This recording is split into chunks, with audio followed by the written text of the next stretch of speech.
Hello friends, welcome है आप सभी का यूट्यूब के ऑनलाइन क्लासेस में। तो लास्ट लेक्चर में इलेक्ट्रिक करंट के बारे में अपन स्टडी कर रहे थे।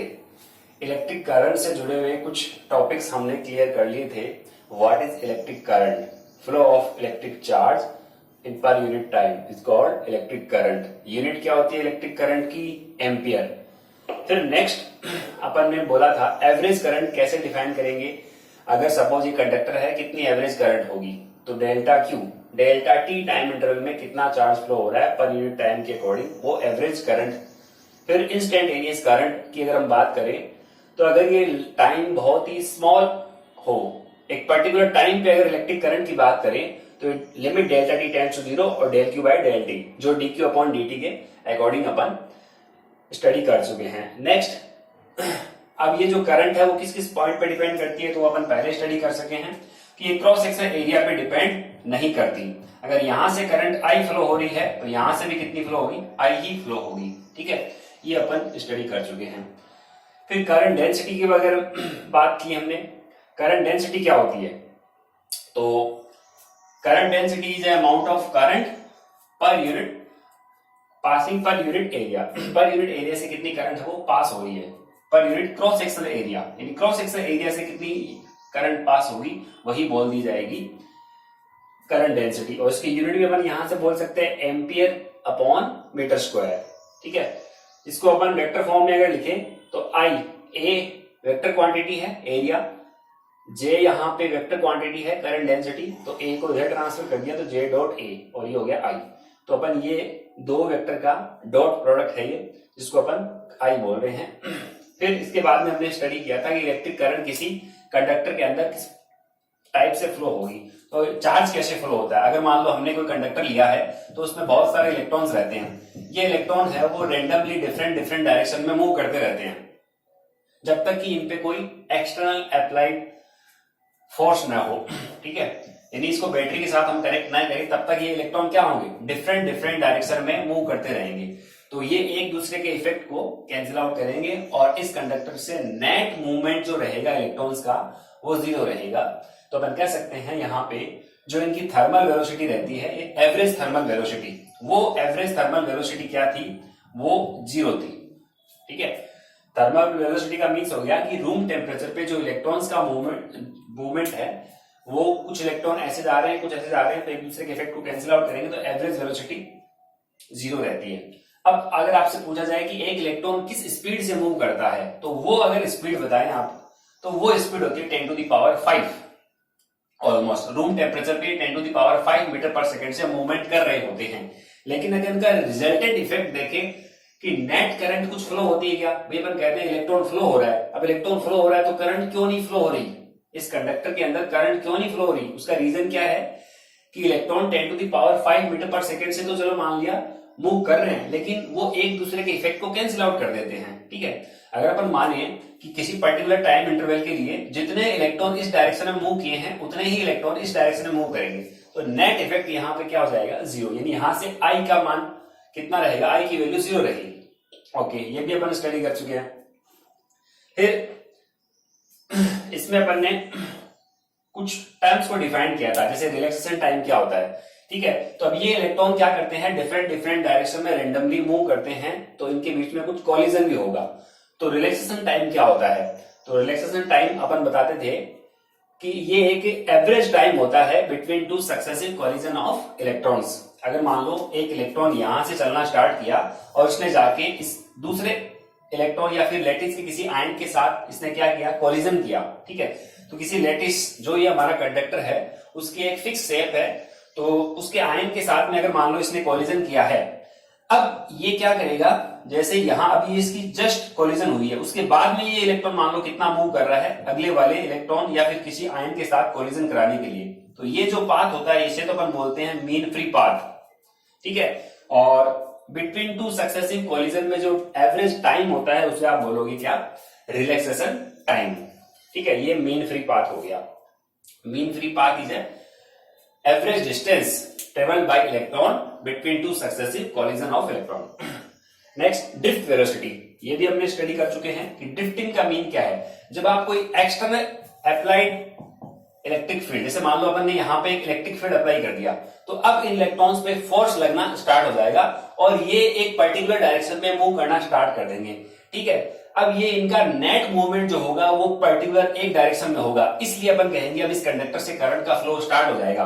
तो ये इलेक्ट्रॉन जिस एवरेज स्पीड से opposite to applied electric field move करते हैं, उस एवरेज वेलोसिटी को अपन क्या बोलते हैं, ड्रिफ्ट वेलोसिटी। ठीक है, और इसका यूनिट है वो मीटर पर सेकेंड, ये ड्रिफ्ट वेलोसिटी। तो इनका जो मूवमेंट होता है इलेक्ट्रॉन को, उसको अपन कहते हैं ड्रिफ्ट मोशन। फिर अपन ने स्टडी किया था मोबिलिटी ऑफ चार्ज कैरियर। तो मोबिलिटी ऑफ चार्ज कैरियर अपन ने बताया था कि mu equals to VD upon E. It is at constant temperature value of drift velocity for per unit electric field. कि जो चार्ज कैरियर की ड्रिफ्ट वेलोसिटी होती है उसे अपन क्या कह देंगे, mobility of charge carrier for unit electric field. E की वैल्यू आप क्या बोलोगे, यूनिट। इसको हम डिफाइन कर चुके हैं, उसकी यूनिट भी अपन बना चुके हैं, metre square second inverse volt inverse. ठीक है, डायमेंशन वगैरह सब स्टडी कर चुके हैं। अब इसके बाद में हमने स्टडी किया था ड्रिफ्ट वेलोसिटी का एक डेरिवेशन आया था। ठीक है, इसका डेरिवेशन हम पहले डिराइव कर चुके हैं और drift velocity VD equals to क्या आया था, E tau upon M into E. ये डेरिवेशन अपन पहले कर चुके हैं। ठीक है, अगर आपको इसको दोबारा देखना है तो आप पीछे वाले वीडियो को दोबारा से देख सकते हैं। नेक्स्ट, अब आज अपन स्टडी कर रहे हैं relation between electric current and drift velocity. Drift velocity and electric current के बीच में क्या रिलेशन है उसको अपन स्टडी करेंगे आज। ओके, तो अपन पहले करंट और ड्रिफ्ट वेलोसिटी इनके बीच में अगर रिलेशन फाइंड करते हैं तो इससे पहले आपको ये डायग्राम ड्रॉ करना पड़ेगा। और ये डायग्राम ड्रॉ करने के बाद अब किस तरीके से अपन इस रिलेशन को डिराइव करते हैं। देखो यहां पे हमने एक कंडक्टर था, उस कंडक्टर का एक स्मॉल एलिमेंट ले लिया, उसकी लेंथ कितनी है, डेल्टा एल। ठीक है, यहां इस कंडक्टर के साथ आपने कोई एक्सटर्नल इलेक्ट्रिक फील्ड अप्लाई कर दिया। कहने का मीन, इसको किसी बैटरी से हमने कनेक्ट कर दिया है। जैसे सपोज ये बैटरी है तो इसके साथ हमने कनेक्ट कर दिया है, तो ये पॉजिटिव होता है और ये वाला नेगेटिव जिंक रॉड, तो यहां इसके साथ ऐसे कनेक्ट है और ये वायर हमने यहां कनेक्ट कर दिया है। ठीक है, तो अब ये कंडक्टर है, अब यहां पे ड्रिफ्टिंग स्टार्ट हो जाएगी क्योंकि एक्सटर्नल इलेक्ट्रिक फील्ड हमने अप्लाई कर दिया है। तो electrons opposite to electric field है वो क्या करते हैं, मूव करते हैं। वो ड्रिफ्ट वेलोसिटी की डेफिनेशन अपन पहले ही बता चुके हैं कि drift velocity is average velocity of electrons which are moving opposite to applied external electric field. ठीक है, तो ये एवरेज वेलोसिटी बोली जाती है।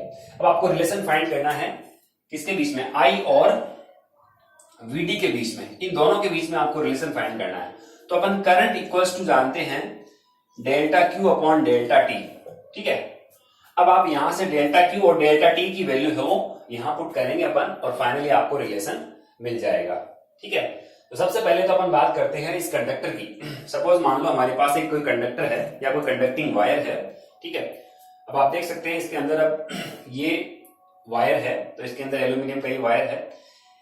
इसमें अपन एज्यूम कर लेते हैं इसकी लेंथ कितनी है। जैसे मान लो ये तो इतना बड़ा है लेकिन इसका स्मॉल एलिमेंट हमने ले लिया, उसकी लेंथ कितनी है, डेल्टा एल। ठीक है, इसका क्रॉस सेक्शनल एरिया कितना है, ए। ये जो आपने कंडक्टर लिया है इसका क्रॉस सेक्शनल एरिया है ए। ठीक है, अब आप बता सकते हो इस स्मॉल एलिमेंट का वॉल्यूम कितना होगा। Yes, cross sectional area A है, लेंथ इसकी डेल्टा एल है, तो इस पूरे का वॉल्यूम हो जाएगा ए इंटू डेल्टा एल। इस पूरे का वॉल्यूम आ गया। अब अपन कहते हैं कि यूनिट वॉल्यूम में अगर इलेक्ट्रॉन स्मॉल एन है तो इस पूरे वॉल्यूम में कितने आएंगे, स्मॉल एन इंटू ए इंटू डेल्टा एल। ये इस पूरे वॉल्यूम में यहां पर प्रेजेंट होने वाले इलेक्ट्रॉन्स का नंबर हमारे पास आ गया, ये नंबर है। तो इन इलेक्ट्रॉन्स पे चार्ज कितना होगा, तो वो अपन बताएंगे charge delta Q equals to N into E, और ये एन नंबर हमारे पास यहां पुट कर देंगे अपन, तो डेल्टा क्यू की वैल्यू आ जाएगी। ठीक है, फिर आपको यहां देखना है कि इलेक्ट्रॉन्स को इस पॉइंट से इस पॉइंट यानी एक एंड से दूसरे एंड तक ट्रांसफर होने में कितनी डिस्टेंस ट्रेवल करनी पड़ रही है, डेल्टा एल लेंथ ट्रेवल करनी पड़ रही है। कितना टाइम, डेल्टा टी टाइम यहां लग रहा है। स्पीड कितनी है इनकी, वीडी, क्योंकि ये ड्रिफ्ट कर रहे हैं वीडी वेलोसिटी के साथ। तो यहां आप जानते हैं कि टाइम इक्वल्स टू होता है डिस्टेंस अपॉन स्पीड, या फिर अपन जो भी लिखें डिस्प्लेसमेंट अपॉन वेलोसिटी। तो ये डिस्टेंस यहां से यहां तक की हो जाएगी डेल्टा एल और स्पीड इसकी है वीडी। तो आप आसानी से देख सकते हो डेल्टा क्यू की वैल्यू यहां से पुट करेंगे और डेल्टा टी की वैल्यू ये पुट कर देंगे, तो फाइनली आपको आई और वीडी के बीच में रिलेशन मिल जाएगा। तो अपन स्टार्ट करते हैं यहां से। पहले अपन लिख देते हैं यहां अपन को लिखना पड़ेगा जो अपन एज्यूम कर रहे हैं, तो यहां लिख देते हैं let's assume in conductor free electrons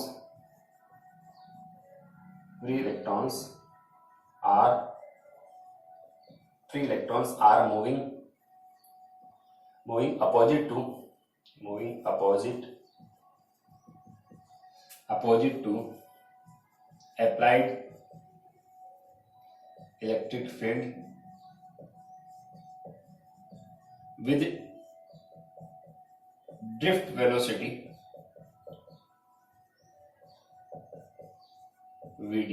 ठीक है, अपन ने एज्यूम कर लिया इस कंडक्टर के अंदर फ्री इलेक्ट्रॉन्स है वो मूव कर रहे हैं opposite to applied electric field. Electric field किधर अप्लाई है, तो ये अपन यहां शो कर सकते हैं, ये डायरेक्शन है अप्लाइड इलेक्ट्रिक फील्ड की। ठीक है, ये इलेक्ट्रिक फील्ड की डायरेक्शन होगी इस तरफ, और किस वेलोसिटी के साथ मूव कर रहे हैं, वीडी वेलोसिटी के साथ। ठीक है, अब आप एज्यूम करोगे कि इस पूरे के पूरे कंडक्टर में, तो अपन यहां पे बोल सकते हैं लेट स्मॉल एन क्या है, number of free electron in per unit volume.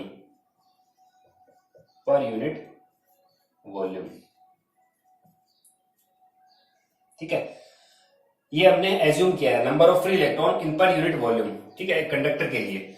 फिर आप ए क्या बोल रहे हो, ए यहां है क्रॉस सेक्शनल एरिया, तो यहां लिख देते हैं cross sectional area of conductor, ये हमने एज्यूम किया है। ठीक है, और डेल्टा एल यहां क्या है, लेंथ ऑफ स्मॉल एलिमेंट, जो आपने कंडक्टर की स्मॉल एलिमेंट ली है उस स्मॉल एलिमेंट का जो लेंथ है वो कितनी है, डेल्टा एल। ये जो आपने एज्यूम किया उसको आपने नोट किया। ठीक है, अगर इतनी चीजें हमने एज्यूम किया तो आप बता सकते हो कि इस पूरे कंडक्टर में total number of charge career कितने हैं, तो यहां पर लिख देंगे total number of charge carriers. ठीक है, इन कंडक्टर। तो आप बता सकते हो कितने कंडक्टर चार्ज होंगे, तो कैपिटल एन इक्वल्स टू, अगर यूनिट वॉल्यूम में स्मॉल एन है तो पूरे वॉल्यूम में कितने हो जाएंगे, स्मॉल एन इंटू ए इंटू डेल्टा एल। इसको इक्वेशन नंबर 1 बना दे। ठीक है, तो ये तो नंबर ऑफ क्या आ गए, चार्ज कैरियर्स। तो अब इन चार्ज कैरियर्स में चार्ज कितना है वो भी आप लिखोगे, तो चार्ज ऑन चार्ज कैरियर्स। ठीक है, ये कितना आएगा, तो ये अपन एज्यूम कर लेते डेल्टा क्यू, और delta Q equals to formula हमारे पास है एन इंटू ई, जैसे आप फर्स्ट चैप्टर में स्टडी कर चुके हो, Q equals to N into E होता है। तो यहां स्मॉल एन है वो नंबर ऑफ चार्ज कैरियर्स होता था, तो ये number of charge carriers into E, यहां इलेक्ट्रॉन पे चार्ज है।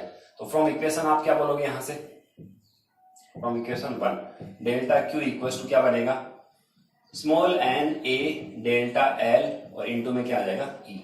इसको इक्वेशन बना 2।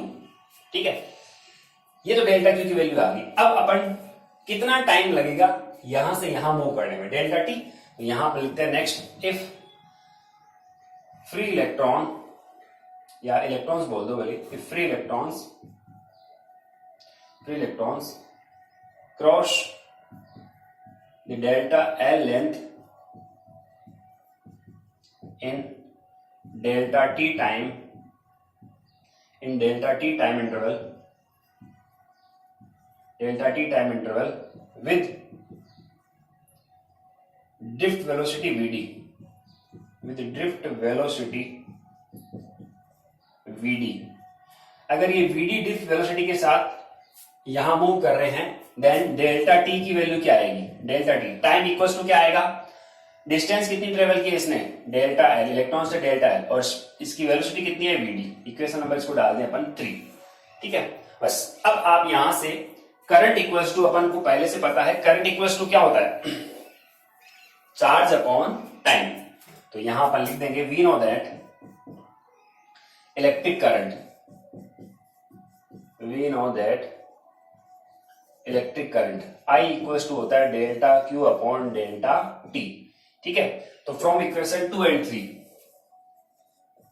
फ्रॉम इक्वेशन 2 एंड 3 देखिए यहां अपन ने बोल दिया, अपन को ये वैल्यू पता है।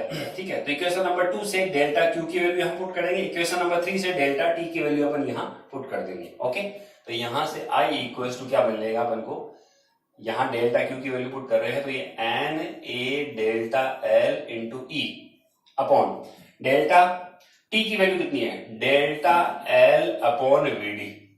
ठीक है, डेल्टा L से डेल्टा L क्या हो गया, कैंसिल आउट, और VD हमारा ये ऊपर हो गया, तो ये फॉर्मूला हमारा हो गया N A E V D.